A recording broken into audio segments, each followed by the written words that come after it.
Let's talk about the transfer window we are in.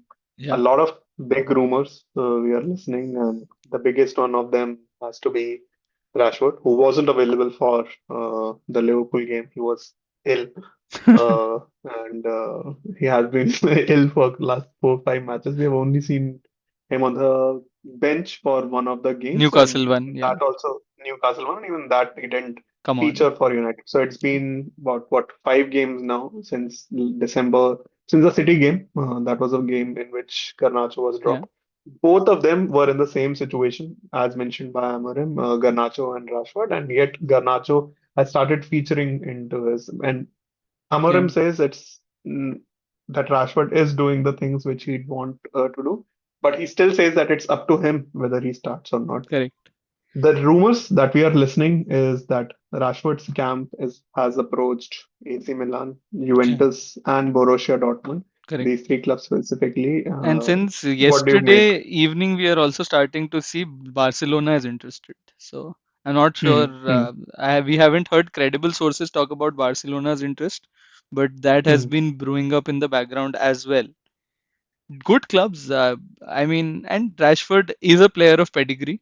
So I'm still very conflicted. I know there is a player in Rashford who can help good teams in Europe Hmm, do well, hmm. and which is why the likes of AC Milan, Juventus, Dortmund, and maybe even Barcelona are considering him. The fact is that Amorim within 1 month has made certain observations about Rashford and is so uh, how do I put it? He's so Adamant. sure. I didn't want to use the word adamant because it has a little bit of a negative connotation. I want to look at it that he's looking at this from a positive standpoint for United. So the fact that he's so sure that Rashford doesn't work out, at least that's the vibes that we are getting, right? That most likely Rashford is going and Amorim has had taken that call. The fact that he's so sure makes me a little worried for Rashford to say that what is that behavioral issue or what is that issue that is keeping him away from this United squad which needs those goal scorers. So Hmm.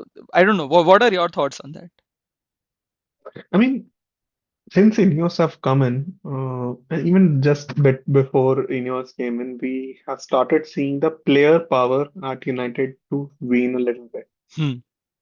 The prime example of player power was, I think, the Jose Mourinho exit, wherein he had fallouts with Luke Shaw, he had fallouts with Pogba, and the management decided to let go of the manager rather than Yeah. let go of the players, Yeah. which ideally we should have done at that point of time. I don't think, not Luke Shaw, obviously, but Pogba definitely, like his performances were waning at that.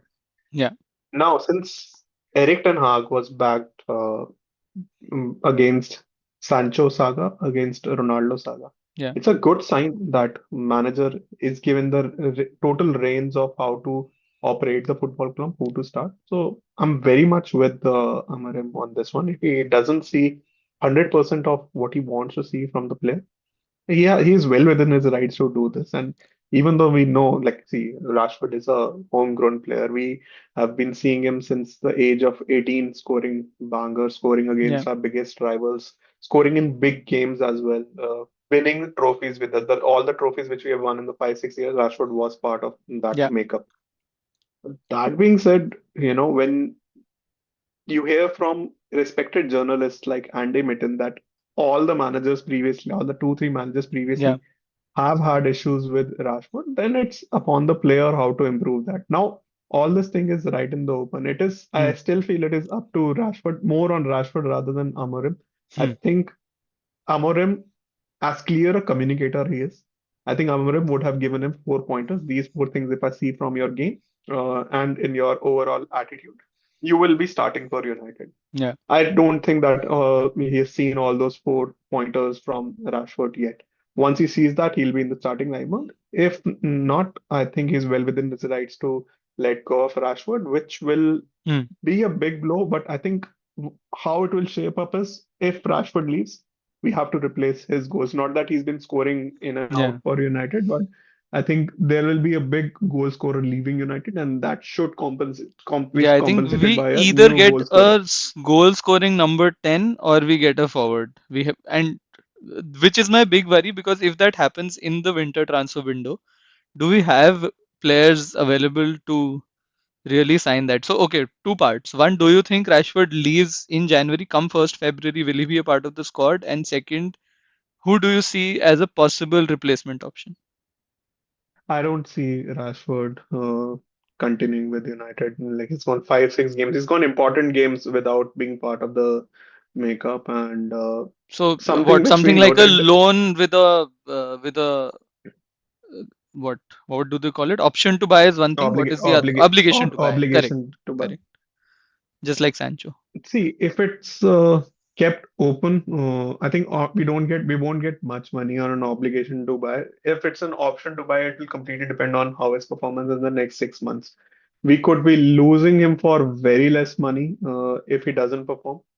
Hmm. Or, if it's an obligation to buy, it should be at least 40, 50 million, which I think is a fair valuation of Rashford. Apparently, But I don't Ineos are see holding out for 60 million euros or something, is what I read somewhere. I don't see it happening because of Rashford's wages. He is on a very high contract, 350,000 pounds Hmm. per week contract. So that's why I think what will eventually happen is we'd let go of Rashford, we'll pay some of his wages, maybe get a loan fee out of it, and eventually it will be an option to buy rather than an obligation to buy. This is how I see things shaping up. This is also And do you because see us? Rashford's camp Yeah, Rashford's camp has approached all these clubs that we mentioned. I don't makes sense. see Barcelona doing this because they're finding it hard to, register their own players right now. Yeah. Dani Olmo and Araujo are not registered as we speak, Swap but Rashford and almost swap. I don't know. Almost agent and Olmo are very hell bent on playing for Continuing with Barcelona, Barca. and I Yeah. Yeah. understand. And I understand that emotion. Like he did leave his club to join Barcelona. He wanted to be a Barcelona player, and he has Yeah. seen what it is like. So I think for him, United will be a downgrade. But your second part, I see few options that we have. Okay. Vlahovic from Juventus has been touted as Vlahovic a gives me possible very choice. Lukaku vibes, to be very honest. I don't know. Really? No, no. I've seen the best of Vlahovic. I don't know if his recent performances have been that great or not, but his No, best not performances just when about he performances, but just built of the player, the kind of game you could, you know, make the best use of. I don't know if he's very mobile. He's mm, definitely one of those big built strikers who in the box way can torment the opposition. He's definitely there. But is he of a similar profile? Let's say, for example, to Gyökeres, who has worked well in the Amorim system. Maybe not. the closest I have seen of Vlahovic, like what highlights I've seen, is I see he's very similar to Højlund, to be honest. Like Hmm. his hold up play is decent. Yeah. He can bring other players into like he can actually bring other players into the game as well, Yeah. and he has a decent finish to him as well. Hmm. Is What he the about best Osimhen? replacement there? Osimhen doesn't happen. Osimhen is the best case scenario of United getting a striker because he is the purest striker who is there in Europe. Every team wanted him He is last on season. loan at Galatasaray, right? Galatasaray, correct. But he's So still open Napoli to can this move. still do that deal with us. They can he will have to terminate his loan, and Yeah. what we hear is his camp is open to that. And his form in Galatasaray has also been very cracking. But Galatasaray are also getting a player from Al Nassr, Talisca. So a Hmm. lot of links are there. So Galatasaray are finding a replacement for him. In that case, there's the option of Yeah. Napoli getting him back and selling him. But that will So yeah, all that is there. But depend on the Rashford. Rashford deal has to be the start of that domino thing. Rashford deals, also a couple of other deals have to go through because I don't think the Rashford deal individually gives us the leeway of signing another player. Again, it will depend on how we get Osimhen. Will it be a loan with an obligation to buy, or do we get a straight deal? And Yeah. that will completely depend on if we are able to offload other deadwood which are there in our team currently. Yeah. Let's talk about the other possible things that we are hearing in terms of, and the entire team rebuild is continuing. It had started in the previous window, and I think we are seeing some of that. And Casemiro, I think, we haven't really heard about it from credible sources, so to say. but Saudi is I think pushing for a deal. I don't know on in the region of 25-30 million. Probably goes on to join Ronaldo at Al Nassr. What do you think? More than Saudi is pushing. I've heard all the reports that Ronaldo is pushing for it for it Yeah, to happen at Al Nassr. But again, it's not a straightforward one because it's being held on because of two things. One is uh, Casemiro is asking for an increment from his 350,000 or 400,000 pounds a week contract. He's asking for 650,000 pounds per week because that's the contract at Al benchmark in Nassr. Saudi. Yeah, and the second thing, United are also asking for 15-20 million. So these are the two blocking points at the Al Nassr Yeah. transfer right now. In case this doesn't happen, there's another team called Al Shabab who are also interested No, in so Casemiro's basically, I think the services. ownership is the same, right? It's the entire That is ownership is correct. the same. So then they'd figure out, okay, where do they That is correct. place him once they have Yeah, him on their roster. yeah, that is correct. And there are both the managers do want him.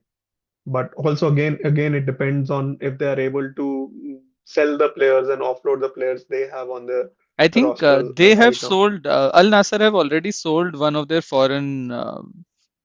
Talisca, I think they are Talisca in talks was of selling. earlier. I think there was a midfielder as well. I'm not sure. But yeah, I Hmm. think they have space on their foreign whatever roster, so to say. Hmm, hmm, hmm. So I think Casemiro is one Correct. deal that could happen.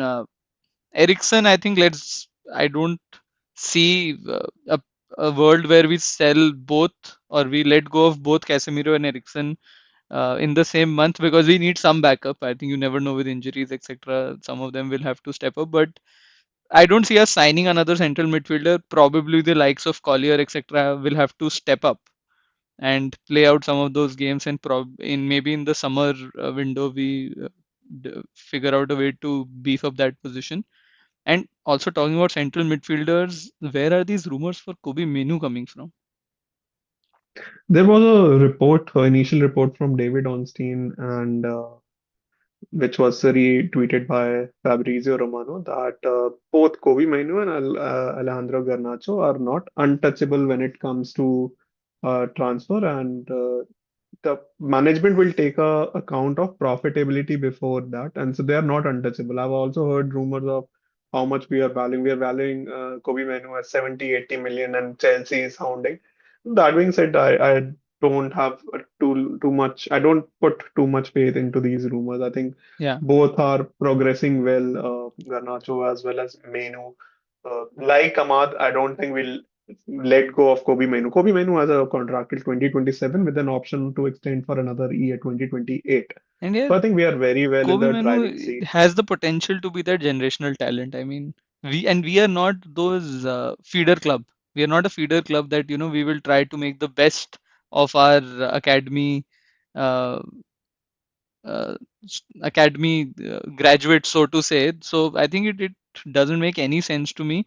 And I think if that thought process is, and this is my big issue with Ineos, I think everything has been about profitability, and I think there has to be Uh, some shift. I, I, I don't think this is a report which is generated by Ineos. I think this is something also put from the Mainu camp also. Actually, the problem is Mainu is the least paid player in United right now in their first team roster. He is about some 20 or 30,000 pounds per week, and they're angling for a new deal. But the contention is how long and how much of that deal is free. So Mainu's camp are quoting somewhere in the terms of 200,000 per Hmm. week, 200,000 pounds per week. But United obviously want to get it to a lower end because they've seen how difficult it is to offload players once they are at a certain Correct. salary, and they feel he's too young in his development to be given that bigger contract, even though talks are Which is I progressing. But I that is guess where a fair, contention, yeah. So you but I don't see a know. lot of these Yeah. reports come in when contract negotiations are being take place. So it is something which has gone from the Menu camp But also. yeah, one contract negotiation we talked about, I think, had went well. Ahmad is sealed till 2030, so that's a positive. We were talking about the fact that he needs to build onto his performances and continue the good run of form. Also, Maguire's extension was talked about. I think Amorim pretty much confirmed in one of the press conferences that 1 year extension will be triggered, which I guess is fair at the age now he's getting into close to 30s or entering 30s. I think fair to give him that 1 year extension, see how things play out in the next year, and then talk about a contract possibly 7, 8 months down the line, if at all. Yeah, decent moves. I think Ahmad is one player who you can say that, your growth is never linear. He Yeah, came to United, he left for Sunderland, he was frozen under Eric Ten Hag, then he got a chance with the Ruben Amorim, has built on it. He's a brilliant player. I think this is yeah. a well-deserved contract as any. So yeah, kudos to him, kudos to the United for locking him down. Let's hope the same happens with Menu, Garnacho, and other young academy players as well.